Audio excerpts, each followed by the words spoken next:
মানুষ তো 15 বছরে চেঞ্জ হয়ে গেছে। মানুষের রন্ধ্রে রন্ধ্রে চুরি, রন্ধ্রে রন্ধ্রে দুর্নীতি ঢুকে গেছে। এরাই বাম আমলে ছিল, এরাই তৃণমূল আমলে থেকেছে, আরো ফুলে ফেপে উঠেছে। এই বিজেপির নিচু লেভেলের নেতারাও নাকি এখন তোলা তুলতে শুরু করেছেন। উপর থেকে নেতা মন্ত্রীরা একটু মাথায় হাত রাখেন, তাহলে তো হয়েই গেল। রক্ত থেকেও টাকা রোজগার করা যায়, এটা জানলো কি করে তৃণমূলের নেতারা?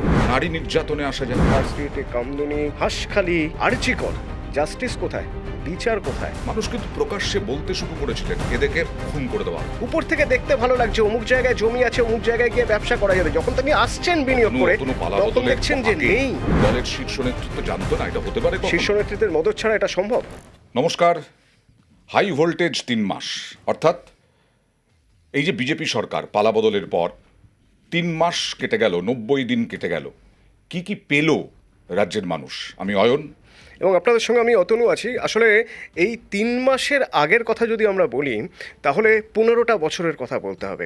তো আমরা যখন এই 3 মাস নিয়ে আলোচনা করছি, নিঃসন্দেহে 15 বছর বারবার ফিরে ফিরে আসবে তুলনায়। এবং ওই 15টা বছর কতটা সহ্য করতে হয়েছে মানুষকে, তার প্রতিফলন এবার ভোট ব্যাংকে পড়েছে। প্রথমেই অতনু আমরা দুর্নীতি নিয়ে আলোচনা করি একটু। দুর্নীতি 15 বছরের সবচেয়ে কারণ বড় কাজ। অনেকেই বলতে পারেন এখন ন্যাকা সাজছেন, এখন জানতে পারছেন যে দুর্নীতির কথা অতনু, কিন্তু আমরা তো জানতে পারিনি এতদিন ধরে, সত্যি তো জানতে পারিনি, পালাবদল হয়েছিল বলেই জানতে পেরেছি।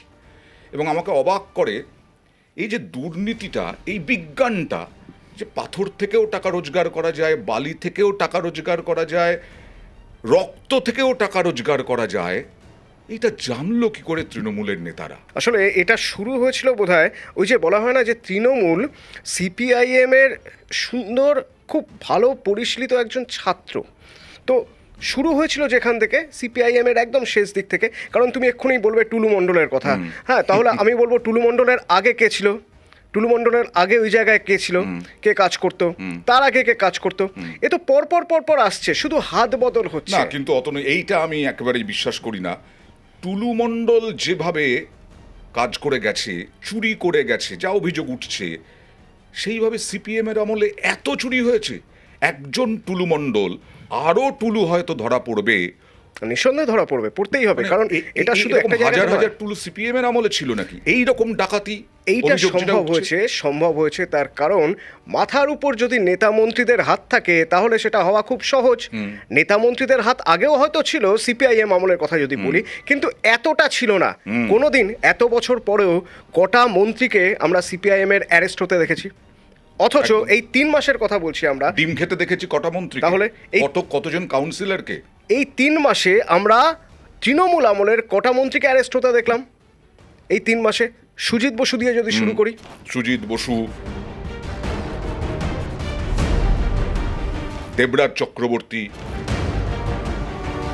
এরা হচ্ছে, সুজিত বসু হচ্ছে পুরো নিয়োগ, দেবরাজ চক্রবর্তী হচ্ছে তোলাবাজি, হুমকি, হুঁশিয়ারি এইসবের। সব্যসাচী দত্ত, প্রাক্তন মেয়র, তিনি পর্যন্ত গ্রেফতার হয়ে গেছেন এখন শ্রীঘরে, সেই তোলাবাজি, হুমকি, হুঁশিয়ারি। জাহাঙ্গীর, পুষ্পা পালিয়ে গিয়েছিল, নেপালে পালাতে গিয়েছিল। শওকত মোল্লা বিরাট দাপুটে।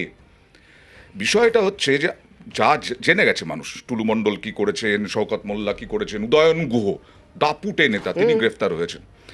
কিন্তু আমার প্রশ্ন হচ্ছে যে আজকে এই যে কাউন্সিলরদের ডিম খেতে হচ্ছে, এই নিয়ে অনেকে আমাদের মিডিয়াকে দোষারোপ করছে যে ডিম ছোড়াকে আপনারা সমর্থন করছেন কেন? আমরা তো সমর্থন করছি না, আমরা তো দেখাচ্ছি ডিম ছোড়া হচ্ছে।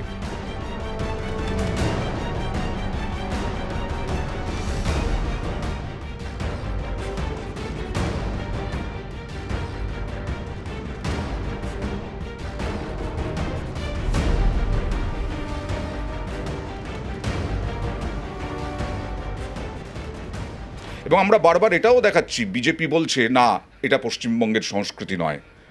এটা কোনো কালেই ছিল না পশ্চিমবঙ্গের সংস্কৃতি। কিন্তু মানুষ কেন ছুটছে সেটাও দেখতে হবে, মানুষ কেন ছুটছে।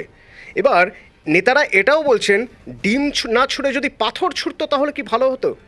মানুষের ক্ষোভ, রাগ, জ্বালা। আজকে যদি আমি হিসেব করে বলতে চাই যে এই যে সারদা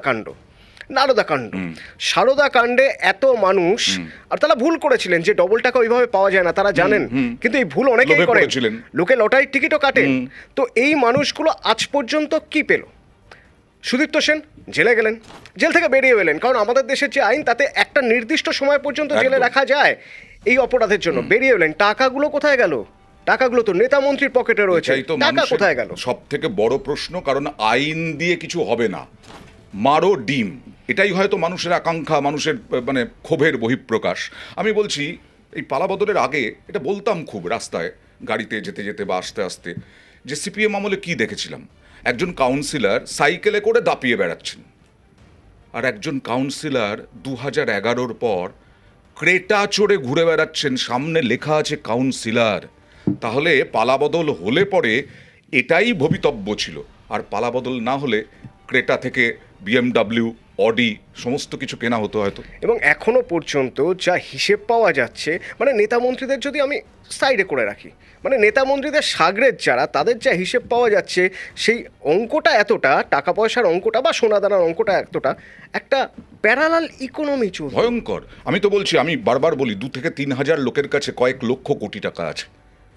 ভাবা যায়? আবার বলছি যে 15 বছরে এত টাকা কামানো যায়, কোনো শিল্পপতিও হয়তো ভাবতে পারবেন না। অথচ আমরাই বলেছি, আমরাই বরাবর বলে এসেছি যে দুর্নীতিটাকে ভোটের ইস্যু করেছি বিজেপি, ভারতীয় জনতা পার্টি দুর্নীতিটাকে ইস্যু করেছে, কখনো ক্লিক করেছে, কখনো ক্লিক করেনি।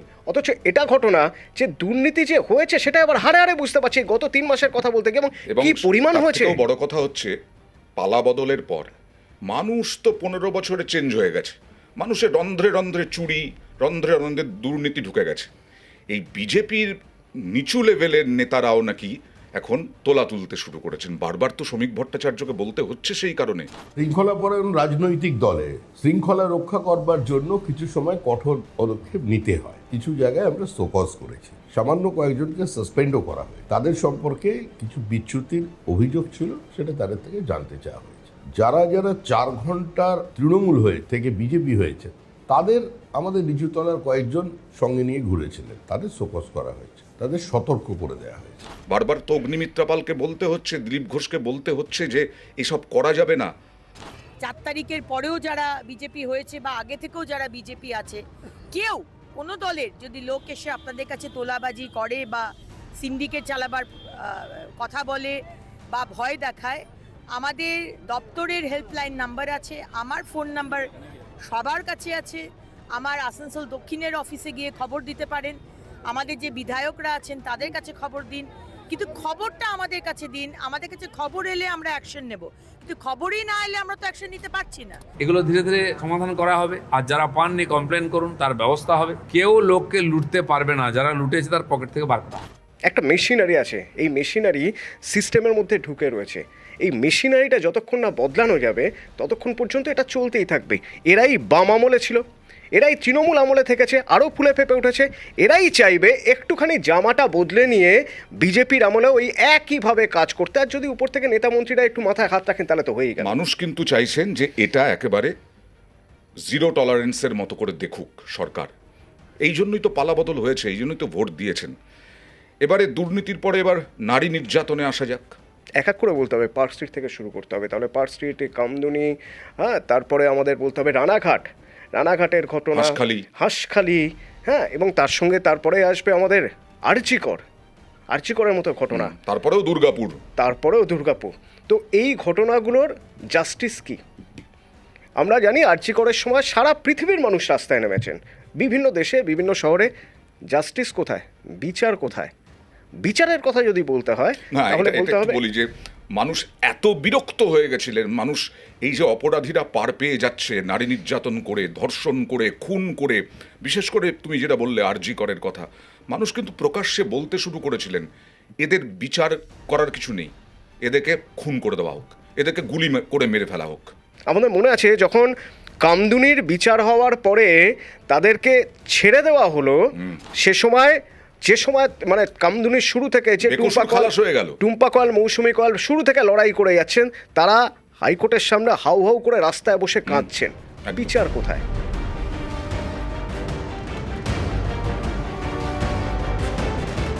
হয়নি। কাট টু 2026, বারুইপুর। ঠিক, বারুইপুরে অনেক রকম তর্ক বিতর্ক আছে, কিন্তু যেভাবে এইভাবেই তো 15 বছরে বিভিন্ন নাবালিকাকে ধর্ষণ করে খুন করা হয়েছে, নৃশংসতার পরিচয় দিয়েছে তৃণমূল আমলে মানুষ। এই অপরাধীদের কি হয়েছে? ওই যে তুমি বললে এখানে মাত্র 24 ঘন্টা লেগেছে। 24 ঘন্টার মধ্যে এনকাউন্টারে মৃত্যু হয়েছে একজনের, বাকিরা তো স্ত্রী ঘরে। তার সঙ্গে সঙ্গে কামদুনির কথা বলছো, কামদুনি ফাইল খুললো, তোমার তামান্নার ফাইল খুললো, সিপিএম এর বোমাবাজিতে তামান্না খুনের অভিযোগ ধামাচাপা পড়ে গেছিল, মানে তার ফাইল খোলা হলো। এই যে ফাইল খোলার কথা বলছো, আমার এখানে একটা সন্দেহ আছে। সেটা হচ্ছে এই যে ফাইল খুলছে, আদৌ বিচার হবে? কারণ সব কিছু তথ্যের উপর নির্ভর করে, নথির উপর নির্ভর করে। এত বছরে সেই তথ্য নথি যাদের বিপক্ষে যাবে তারা কি আর সেগুলো বাঁচিয়ে রেখে দেবে? সেই প্রসঙ্গেই আরজি করের কথাই বলি। আজকে সিবিআই আবার নতুন করে তদন্ত শুরু করেছে এবং আজকেই বিচারপতি বিরক্ত হয়ে বলেছেন সিবিআই যেন তথ্য প্রমাণ ঠিকঠাক করে আনে। অতনূপ, আমরাই তো এর আগে পালাবদলের আগে বারবার বলছিলাম তথ্য প্রমাণ লোপাট হয়ে গেছে, তথ্য প্রমাণ লোপাটের অভিযোগ বারবার এসেছে। তাহলে এখন আরজি করে গিয়ে সিবিআই আর কি করতে পারবে? মানে নতুন করে যদি এখন ফাইল খোলা হয় তাহলে কিছুটা হলেও অন্তত এটুকু বোঝা যাবে যে সরকার চেষ্টা করছে। এই যে সরকার চেষ্টা করলে কাজ হয়, তার আরও কয়েকটা উদাহরণ আছে। আমরা কয়েকটা নাম বলতে পারি। নামগুলো বলার আগে অবশ্য তোমার অভিজ্ঞতা সবচেয়ে বেশি জরুরি এখানে, কারণ সে সময় তুমি খুব কাছ থেকে দেখেছো সিঙ্গুর থেকে টাটাদের কিভাবে চলে যেতে হয়েছিল দুর্গাপুজোর ঠিক আগে। সেই সময়টা একদম ভাবা গিয়েছে যে তারপরেও আমুল, রশ্মি গ্রুপ, এরা এতগুলো এমন টাটাও আসবে। এই যে সবাই আসছে আরও বা আসার কথা ভাবছে, এটা তো রাজ্য সরকারের মুখের দিকে তাকিয়ে যে রাজ্য সরকার চ্যালেঞ্জটা নিয়েছে যে এখানে আর সিন্ডিকেট থাকবে না, আর তোলাবাজি থাকবে না, কোনো রকম দুর্নীতি এখানে বরদাস্ত হবে না, জিরো টলারেন্স, একটা শিল্পবান্ধব পরিবেশ তৈরি করে দিচ্ছি। এটাও কিন্তু এই 3 মাসে আমরা দেখছি। শ্যাম স্টিল কি বলেছিল যখন শ্যাম স্টিলের ভিত্তিপ্রস্তর স্থাপন হলো? শ্যাম স্টিলের পক্ষ থেকে বলা হয়েছিল আমরা তো ওড়িশায় চলে যাচ্ছিলাম, পালাবদল না হলে আমরা ওড়িশায় চলে যেতাম। কিন্তু এখানে মুখ্যমন্ত্রী শুভেন্দু অধিকারী এবং বিজেপি সরকার তারা আশ্বস্ত করেছে যে আর তোলাবাজি হবে না, কাটমানি। একটা শিল্পপতিকে তোলাবাজি কাটমানির জন্য ফেরত চলে যেতে হচ্ছে। আমরা তো দেখেছি এরকম যে একজন অনেক শখ করে এসেছেন এখানে ব্যবসা করবেন, ব্যবসার মতো পরিবেশ রয়েছে, পূর্ব ভারতের একটা গুরুত্বপূর্ণ জায়গা, সেখানে ব্যবসা করবেন। তো করতে এসে প্রথমে কি দেখছেন যে যে জায়গাটা তিনি নিয়েছেন ব্যবসা করবেন বলে, সেই জায়গায় পাঁচিল দেওয়ার জন্য যখন তিনি সব ব্যবস্থা করছেন, তখন ইঞ্জিনিয়ারদের কাছে হু করে বেশ কিছু লোকজন বাইক ফাইক নিয়ে, জিপ টিপ নিয়ে চলে এলো। কি না, আচ্ছা পাঁচিল দেবেন, খুব ভালো কথা, তো আমাদের রাজ্যে আমাদের এলাকায় পাঁচিল দিচ্ছেন, তো পাঁচিল দেওয়ার জন্য ইট বালি সুরকিটা তো আমাদের থেকেই নিতে হবে। আমরাই সিদ্ধান্ত নেব যে কোন কোন লেবার কাজ করবে, কারা দক্ষ শ্রমিক, কারা কাজ করবে, এই সব কিছু আমরাই সিদ্ধান্ত নেব। এরপর এই কাজ হয়ে যাওয়ার পরে এখানে সিকিউরিটির কাজটা কে করবে সিদ্ধান্ত আমরা নেব। আপনারা ইন্টারভিউ নেবেন না, আপনারা শুধু 10 জন ঠিক করে দেবো, তার মধ্যে থেকে 5 জন বা 6 জনকে আপনারা রাখবেন। মানে আপনাদের হাতে কিছু নেই। তাহলে নিউ টাউন কনভেনশন সেন্টারে কি হতো? বছরের পর বছর কোটি টাকা খরচ করে কিন্তু কি হতো? চেষ্টা তো হয়েছে, কিন্তু উপর থেকে বাস্তবটা যদি আমি দেখি, উপর থেকে দেখতে ভালো লাগছে অমুক জায়গায় জমি আছে, অমুক জায়গায় গিয়ে ব্যবসা করা যাবে। যখন তিনি আসছেন বিনিয়োগ করে, তখন দেখছেন যে নেই। পালাবদলের আগে শিল্পপতিদের সঙ্গে এই ধরনের ঘটনা ঘটছে। পালাবদলের আগে যে সরকার ছিল সেই দলের শীর্ষ নেতৃত্ব জানতো না এটা হতে পারে। শীর্ষ নেতৃত্বের মদত ছাড়া এটা সম্ভব? কখনোই সম্ভব নয়। তাহলে কোটি কোটি টাকা জলে যেত বিজিবিএস করে। ঠিক তাই, একেবারে জলে যেত। শুধু জলে যেত নয়, এখানেও যদি এটা নিয়ে নতুন করে তদন্ত হয় তাহলে দেখা যাবে যে এই কোটি কোটি টাকা নির্দিষ্ট কিছু মানুষের পকেটে ভরা হয়েছে, নির্দিষ্ট কিছু মানুষকে দিয়ে কাজ করানো হয়েছে। একটা প্রশ্ন থেকে যাচ্ছে, কারণ বিজেপির উত্তরবঙ্গ ছেড়ে দিলাম, এই উত্তরবঙ্গের পরে যে জেলাগুলো, সেখানে বিজেপির সংগঠন কিন্তু এখনো যথেষ্ট শক্তপোক্ত নয়। এবার এই যে তোলাবাজির অভিযোগ আসছে, কাটোয়াতেই 4 জনের বিরুদ্ধে অভিযোগ করা হয়েছে, 22 জনকে সাসপেন্ড করা হয়েছে। এরকম ঘটনা পালাবদলের আগে ঘটেনি যে তোলাবাজি, তৃণমূলের পার্টি অফিস দখল, কাটমানি, এসবের অভিযোগে 22 জনকে সাসপেন্ড করা হয়েছে। তুমি রাজধর্ম পালন বলছো? রাজধর্ম পালন তো বটেই, কিন্তু আমি বলছি তারপরেও আমি বলছি বিষ এখনো আছে। তাই এই শ্যাম স্টিল, আমুল, রশ্মি গ্রুপ, লাক্সকোজি, অমিত মেটালিক্স যারাই আসছেন বিনিয়োগে, তাদেরকে এই প্রবলেমের মুখে পড়তে হবে না 100% কিন্তু বলা যায় না।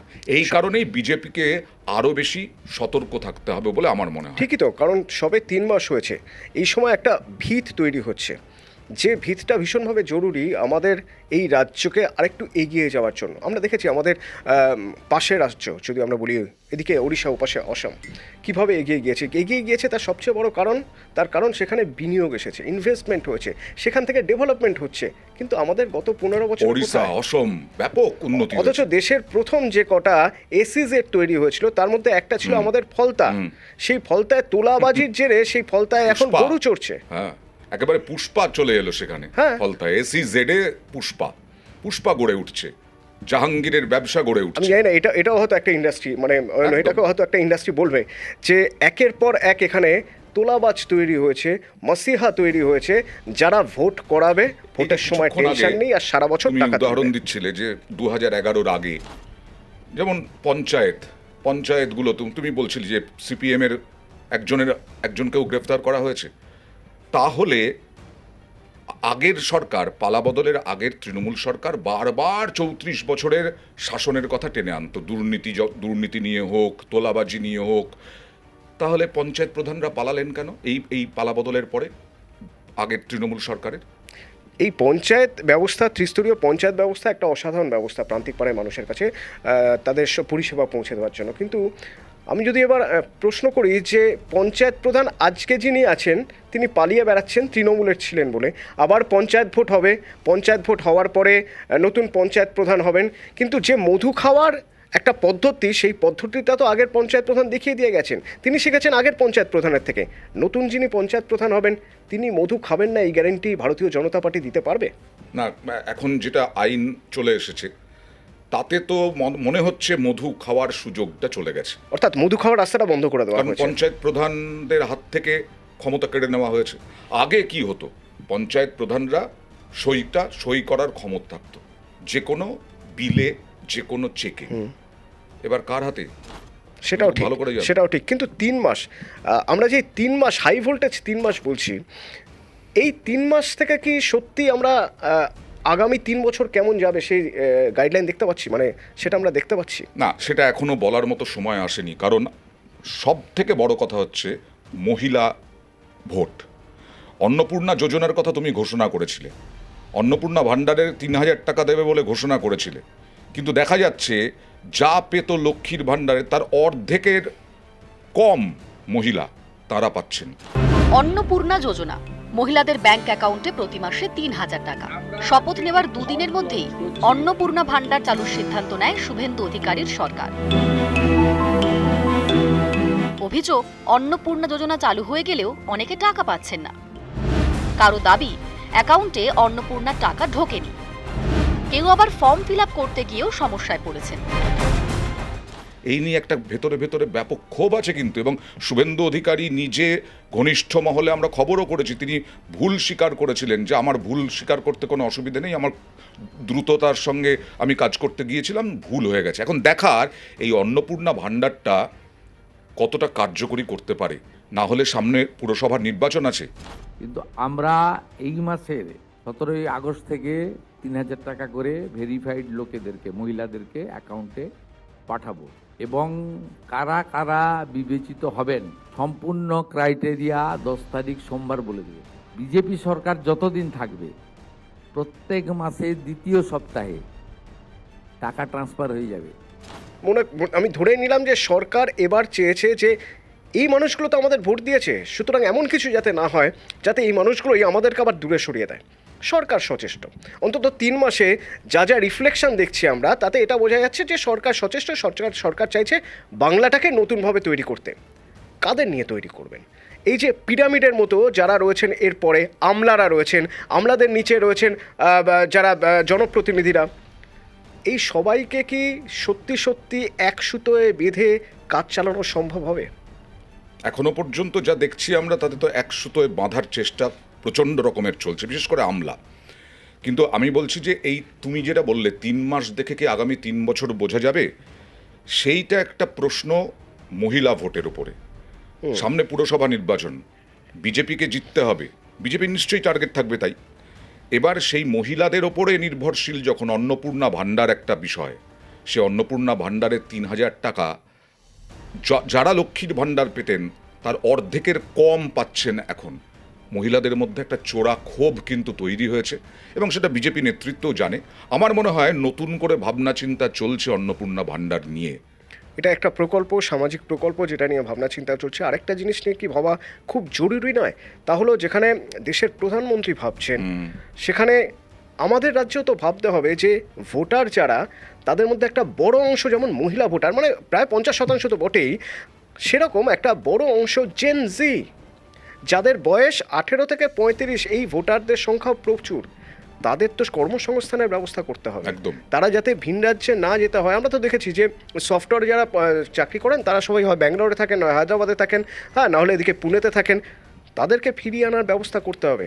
এই যে কারখানাগুলো হচ্ছে, আমরা আশা করি যে কারখানাগুলোতে কর্মসংস্থান হবে এবং কারখানাগুলো তৈরি হবে, ভালোভাবেই তৈরি হবে এবং কারখানাগুলোতে কর্মসংস্থান হবে। কিন্তু সবথেকে বড় কথা হচ্ছে অতনু, 15 বছরের একটা ভয়ঙ্কর পালা, সেই পালা বদল তাতে 3 বছর 4 বছরে কি 15 বছরের সমস্ত মানে গ্লানি ধুয়ে মুছে সাফ হয়ে যাওয়া সম্ভব? একটা সরকারের পক্ষে করা সম্ভব? আমি আরও কয়েকটা জায়গায় যদি ধরি, এক হচ্ছে ডিএ এখনও পর্যন্ত রাজ্য সরকারি কর্মচারীরা খুশি, কারণ যেভাবে ডিএর ঘোষণা হয়েছে এবং যেভাবে সদর্থক জায়গায় গিয়েছেন এই সরকার। কিন্তু এটা মনে রাখতে হবে কতটা ঋণের বোঝা এই সরকারের উপরে রয়েছে। সেক্ষেত্রে 8.5 লক্ষ কোটি সেক্ষেত্রে টাকা। এটা কি সম্ভব? এইভাবে দিয়ে যাওয়াটা কি সম্ভব? বিকল্প আয়ের জায়গা কোথায়? বিকল্প আয়ের জায়গা তৈরি করতে হবে, কারণ নিয়োগ দুর্নীতি যে হয়েছে। এমনিতে 1 লক্ষ পুলিশে চাকরি দেওয়ার কথা ঘোষণা করেছেন শুভেন্দু অধিকারী। এসএসসির পরীক্ষা কটা হয়েছে 15 বছরে? একটাও হয়নি। নিয়োগ একটাও হয়নি শিক্ষক অশিক্ষক। এবার আশা করি হবে, তাহলে প্রচুর কর্মসংস্থান হবে, এইগুলোতে কর্মসংস্থান হবে, এই যে শিল্পগুলোতে। এইটা মোটামুটিভাবে আশা করা যায়, কিন্তু সবটা আশা করলে মুশকিল আছে 15 বছর ধরে যা হয়েছে। ঠিক এবার আসি একদম দেশের নিরাপত্তা, আমাদের সব থেকে গুরুত্বপূর্ণ পশ্চিমবঙ্গ। চিকেন স্নেক কিন্তু এখন আর চিকেন স্নেক নেই, এখন ডাইনোসরের গলা হয়ে গেছে চিকেন স্নেক। কেন? তার কারণ যে চিকেন স্নেক নিয়ে বারবার চোখ রাঙানি সহ্য করতে হয়েছে বাংলাদেশ থেকে, কখনো কখনো চীনের দিক থেকে আলটপকা মন্তব্য। কারণ এতটা সরু জায়গা, কোনো জায়গা হয়তো 30 কিলোমিটার মতো, 22 থেকে 30 কিলোমিটার মতো চওড়া, সেই জায়গার নিরাপত্তা এতটাই আঁটোসাঁটো করা হয়েছে যে এখন বলা হচ্ছে ওটার চিকেন স্নেক নেই, ওটা তাহলে ডাইনোসরের গলা মমতা হয়ে গেছে। বন্দ্যোপাধ্যায়ের সরকার শুধু তো চিকেন স্নেক নয়, গোটা দক্ষিণ 24 পরগনা, উত্তর 24 পরগনা, উত্তর দিনাজপুর, দক্ষিণ দিনাজপুর, মালদা, মুর্শিদাবাদ, এইসব জায়গায় কেন কাঁটাতারের ব্যবস্থা করেনি? সরকারের সদিচ্ছার অভাব এবং ভোট ব্যাংক। ভোট ব্যাংক সবচেয়ে বেশি জরুরি। আর এই ভোট ব্যাংকের কথা ভাবতে গিয়ে যে কত বড় সর্বনাশ হয়েছে তার একটা এক্সাম্পল আমরা পেতে পারি যখন বাংলাদেশের ভোটের আমরা ফল দেখি। সেখানে দেখা যাচ্ছে জামাত সেই সিটগুলো পেয়েছে যে সিটগুলো আমাদের বর্ডার ঘেঁষা। তার মানে কত বড় একটা সর্বনাশের মুখে আমরা দাঁড়িয়েছিলাম যদি না ঠিক সময় মতো এই কাঁটাতার দেওয়ার কাজটা শুরু হতো, যার জন্য সরকার জমি দিয়েছে। অথচ তোমার কি মনে হয় যে কাঁটাতার দিলেই অনুপ্রবেশ কমে যাবে? না, শুধু কাঁটাতার দিলে অনুপ্রবেশ কমবে না। অনুপ্রবেশ কমার জন্য প্রয়োজন হচ্ছে সদিচ্ছা। এই সদিচ্ছাটা কীরকম না, কাঁটাতার পার হয়ে কি ওপাশ থেকে আসতে পারে না? হ্যাঁ পারে, নিশ্চয়ই পারে। এই সদিচ্ছা রাজ্যের তখনই বোঝা যাবে যদি পুলিশ বিএসএফ এর সঙ্গে একসঙ্গে কাজ করে। রাজ্য পুলিশ আর বিএসএফ এর মধ্যে একটা সংঘাতের জায়গা যদি তৈরি করে দেয় প্রশাসন, আগে কিন্তু তাই ছিল। পালাবদলের আগে তাই ছিল। হ্যাঁ। বিএসএফ কেন 50 কিলোমিটার ঢুকছে, বিএসএফ কেন 20 কিলোমিটার ঠিক ঢুকছে? তাই। পুলিশকে সরাসরি নির্দেশ দেওয়া হতো, প্রকাশ্যে নির্দেশ দেওয়া হতো বিএসএফকে আটকে রাখবেন, বিএসএফকে ঢুকতে দেবেন না, পুলিশকে সরাসরি বলা হতো। কিন্তু আসলে 3টে দিক খুব জরুরি। এই 3টে পয়েন্ট যদি আমরা জুড়ে একটা ত্রিভুজ করতে পারি তাহলে সেটাই হবে আমাদের সীমান্তের সুরক্ষা বলয়। একদিকে বিএসএফ, একদিকে পুলিশ, আর একদিকে হচ্ছে প্রান্তিক পাড়ের সীমান্ত পাড়ের মানুষগুলো, গ্রামের মানুষ। তাদের যদি এক ভরসার জায়গা থাকে যে পুলিশও ভালো, বিএসএফও ভালো। এর আগে পর্যন্ত কোথাও একটা আড়াআড়ি বিভাজনের জায়গা তৈরি করা হয়েছিল। বিএসএফ ভালো নয়, বিএসএফ তোমাদের গুলি করবে, পুলিশ ভালো বলা হচ্ছে কিন্তু দেখা যাচ্ছে পুলিশ ভালো কাজ করছে না। এই 3 জনের মধ্যে সমন্বয়টা ছিল না। যখন ঠিক এই সমন্বয়টাই আমাদের দরকার। এবং একটা প্রসঙ্গ তুলি, শেষ করব, সেটা হচ্ছে পালা বদলের পর আমাদের কর্মজীবনটা আরও বোধহয় ব্যস্ততম হয়েছে, তাই না? হ্যাঁ, প্রথম 3 মাসের যদি হিসেব দেখি তাহলে তো তাই। ভয়ঙ্কর কারণ ব্যস্ততম রাতে হয়েছে। 9টা-10টার সময় মুখ্যমন্ত্রী নবান্ন থেকে বেরোচ্ছেন, তাহলে তো সত্যিই মুশকিলের ব্যাপার। তার কারণ কখন নবান্ন যতক্ষণ থাকছেন তার মানে ততক্ষণ নিশ্চয়ই কিছু না কিছু এমন কাজ করছেন, গুরুত্বপূর্ণ কাজ করছেন যা থেকে কোনো না, গুরুত্বপূর্ণ আমি বলছি খবর বেরোতে পারে। দুর্নীতি, নারী নির্যাতন, জিরো টলারেন্স, তারপরে হ্যাঁ। শিল্প, পঞ্চায়েত, এই সব নিয়ে সরকার যা যা পদক্ষেপ অবশ্যই। করছে এবং তৃণমূলের আমলের যা যা পর্দা ফাঁস হচ্ছে সে তো ভয়ঙ্কর, রক্ত থেকে আরম্ভ করে ঠিক সবকিছু। তাই, একের পর এক। সেই কারণেই আমাদের কর্মজীবনে আরো ব্যস্ততা বিরাট তো চাপ, বেড়েছে। ব্যস্ততা তার বেড়েছে। কারণ হচ্ছে ওই মুখ্যমন্ত্রীর কথা যেমন বললাম, যে তিনি ভাবছেন, তিনি কথা বলছেন, তারপরে তিনি সিদ্ধান্ত নিচ্ছেন, সেটা জানাচ্ছেন। যেমন মিড ডে মিলের কথা যদি আমরা বলি, মিড ডে মিল, ইসকন থেকে মিড ডে মিল দেওয়া হবে, এই সিদ্ধান্ত পিছনে অনেক কারণ রয়েছে, অনেক ভাবনা চিন্তা, অনেক ক্যালকুলেশন রয়েছে। তো সেই খবরগুলো তো আমাদের পার করতে এটাও হচ্ছে। কি সদিচ্ছা নয় অতনু? কারণ আজকেই আমরা খবর করেছি যে মিড ডে মিলে ডিম তো আছেই, সঙ্গে মিষ্টিও দেওয়া এর হয়েছে। আগে মিড ডে মিলে মিষ্টির কথা কে কবে দেখেছে, মানে কে কোথায় দেখেছে আমি জানি না ঠিক। আমাদের কাছে অন্তত এরকম কোনো খবর পৌঁছায়নি। তুমি বলছিলে যে করাপশন বা দুর্নীতি বন্ধের কথা। সকালে ঘুম থেকে উঠে দেখছি একজন গ্রেপ্তার, রাতে অফিস থেকে যাওয়ার সময় জানতে পারছি যে গ্রেপ্তার, তার মানে তাকে যদি আমি কান হিসেবে ভাবি, কান টানলে মাথা আসে, তার মাথায় এমন একজন লোক রয়েছে যে লোকের পিছনে এবার ইডি সিবিআই ঘুরে বেড়াচ্ছে। সেটা আরও বড় নাম, বিগ শট। তো এই বিগ শটগুলোকে ধরার জন্য উপযুক্ত নথি, তথ্য, প্রমাণ প্রতি মুহূর্তে তদন্তকারীদের কাছে আছে, আর সেগুলোও কিছু না কিছু আমাদের কাছে আসছে। সুতরাং ব্যস্ততা তো বাড়বেই। ব্যস্ততা বাড়বে শুধু নয়, আমি বলি অফিসে, শেষ করব এটা করে, যে আগামী 5 বছর ব্যস্ততা থাকবে আমাদের। কারণ যেভাবে দুর্নীতির পর্দা ফাঁস হচ্ছে সমস্ত ক্ষেত্রে, এখনো অনেক পথ বাকি আছে অতনু। নিঃসন্দেহে আরও অনেক পথ বাকি রয়েছে এবং 3 মাস ভরসা দিয়ে থাকছে। বিচার বোধহয় করা যায় না একটা সরকারকে, নতুন সরকারকে। বিচার হয়তো করা যায় না, কিন্তু কোন পথে সরকার চলছে সেটা বোধহয় আঁচ করা যায়। অন্তত তা থেকে কিছুটা হলো ভরসা মেলে, কিছুটা হলো ভয় দূরে চলে যায়। একদম ভরসা থাকুক, আমরা ভরসা নিয়েই বাঁচবো আশা করি।